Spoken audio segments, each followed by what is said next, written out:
महिला बचत गट व वार्षिक सर्वसाधारण सभा व महिला मेळाव्यामध्ये मार्गदर्शन करताना वंदना विनोद बर्डे, अधिसेविका उपजिल्हा रुग्णालय वरोरा, जिल्हा चंद्रपूर येथे दिनांक 7 ऑगस्ट 2024ला नगर भवन वरोरा येथे मोठ्या प्रमाणात महिला मेळाव्याचे व वार्षिक सर्वसाधारण सभेचे आयोजन करण्यात आले होते।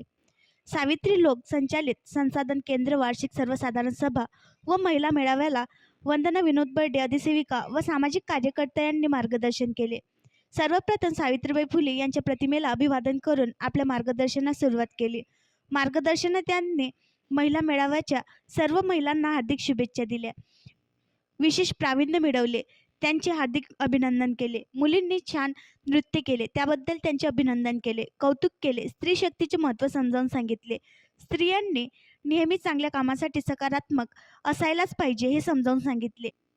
सर्वांनी आरोग्यदायी जीवनशैलीत जीवन आनंदाने जगावे त्याचे फायदे समजावून सांगितले। आरोग्यदायी जीवनशैली कशी ते समजावून सांगितले।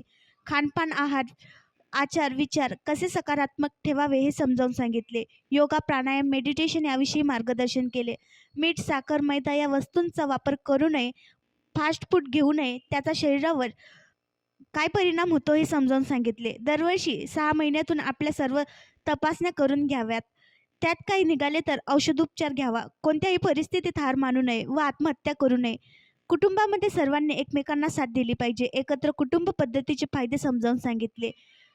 पडीत शेती भाडेतत्वावर घेऊन सेंद्रिय शेती करण्याचे आवाहन केले, त्याचे फायदे समजावून सांगितले। आपण पैशाची व आरोग्याची कशी बचत करू शकतो हे समजावून सांगितले। तेलकट, मसालेदार व बाहेरील पदार्थ टाळावेत, त्याने काय नुकसान होते हे समजावून सांगितले। स्तनपान सप्ताहाचा आज शेवटचा दिवस। या 1 ते 7 ऑगस्टमध्ये जागतिक स्तनपान सप्ताहाचे आयोजन उपजिल्हा रुग्णालय वरोरा येथे करण्यात आले होते। स्तनपान करताना आईने काय काळजी घ्यावी हे समजावून सांगितले। स्तनपान सप्ताहात कुटुंबाचा सहभाग किती महत्त्वाचा आहे हे समजावून सांगितले, त्याचे फायदे समजावून सांगितले।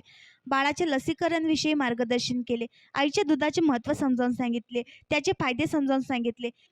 कॅन्सर, मधुमेह, रक्तदाब याच्या उपचार पद्धतीविषयी मार्गदर्शन केले। अवयवदान, नेत्रदान, देहदान, रक्तदान करायचे आवाहन केले। आणखी नवीन व्हिडिओ पाहण्यासाठी आमच्या देशमुख एक्सप्रेस न्यूज चॅनलला सबस्क्राईब करा, लाईक करा आणि शेअर करा।